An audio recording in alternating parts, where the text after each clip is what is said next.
22শে জানুয়ারি 2024 যেখানে কোটি কোটি সনাতনীদের স্বপ্ন পূরণ হতে চলেছে, সেখানেই এবার জটায়ু পাখি তার বাহিনীর সঙ্গে প্রবেশ করলো অযোধ্যায়।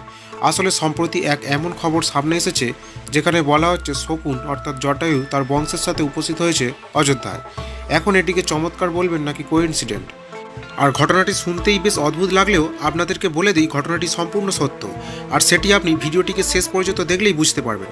বন্ধুরা, আজকে আমরা এই ভিডিওতে জেনে নেব যে কীভাবে শ্রীরামের বাহিনী অযোধ্যায় পৌঁছাচ্ছে, আর তারা সেখানে এসে কী করছে, আর সাধারণ মানুষরা কী ভাবছে তাদেরকে দেখে। নমস্কার প্রিয় দর্শক, আরও একটি নতুন ভিডিওতে আপনাদের সবাইকে স্বাগত। আপনাদের কাছে ছোট্ট একটি অনুরোধ করব, কমেন্টে সবাই লিখুন জয় শ্রীরাম। বন্ধুরা, তাহলে ভিডিওটি শেষ পর্যন্ত দেখুন যে অযোধ্যায় এমন কী হচ্ছে। শক্তিশালী পাখি ও পরিবেশের বন্ধু হলো শকুন। রামায়ণে যখন মাতা সীতাকে হরণ করে নিয়ে যাচ্ছিলেন রাবণ, তখন জটায়ু সবার প্রথমে তাকে আটকাবার চেষ্টা করে, যার পর রাবণের সাথে তার ভয়ঙ্কর যুদ্ধ হয়। তারপর জটায়ুর ওপর অগ্নিবাণ চালান রাবণ, যাতে করে আহত হন জটায়ু। আর সম্প্রতি জটায়ুকে নিয়ে যে খবর সামনে এসেছে সেখানে বলা হচ্ছে জটায়ু এবং তার বংশধরকে দেখতে পাওয়া গেছে অযোধ্যার মিল্কিপুর এলাকার ধারাউলি গ্রামে। আর এই নিয়ে প্রচুর আর্টিকেলও বেরিয়েছে। সরল পাওয়ালের একটি রিপোর্ট বলছে যে বিলুপ্ত হওয়া শকুন অযোধ্যার রাম মন্দিরে পৌঁছালো।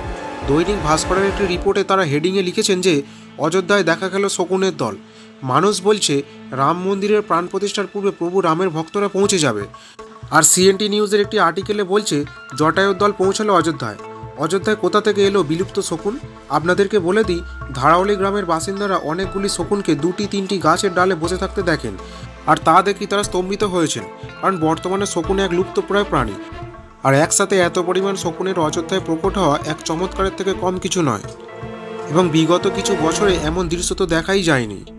গ্রামের মানুষ তারপরেই বন বিভাগকে খবর দেয়, আর মানুষ অনেক দূর দূর থেকে আসে শকুনের দলকে দেখতে। আর সবার মুখেই কেবল একটিই প্রশ্ন, যে 22 তারিখ তো রাম মন্দিরে রামলালার প্রাণ প্রতিষ্ঠার দিন, তাহলে কি জটায়ু, যিনি শ্রীরামের অনন্য ভক্ত ও সহযোগী ছিলেন, তিনি খবর পেয়ে গেছেন এবং প্রভুর দর্শন করতে অযোধ্যায় এসেছেন? ভাববার বিষয় এটি, কারণ বিলুপ্ত হয়ে যাওয়া প্রাণীকে ঠিক রাম মন্দিরের প্রাণ প্রতিষ্ঠার আগেই এত সংখ্যায় দেখতে পাওয়া গেল, তাও আবার রাম জন্মভূমিতেই। বন বিভাগের কিছু লোক জানিয়েছে যে তারা অনেক সময় ধরে আশেপাশের জঙ্গলে এবং যেখানে শকুন থাকার সম্ভাবনা সব থেকে বেশি রয়েছে সেই জায়গাগুলোতেও ভ্রমণ করেছে, কিন্তু একটাও শকুনকে তারা দেখতে পাননি। আর সম্প্রতি এমন ঘটনা তাদেরকেও চমকে দিয়েছে। তবে আমি একটা বিষয় আপনাদেরকে সাবধান করে দিতে চাই।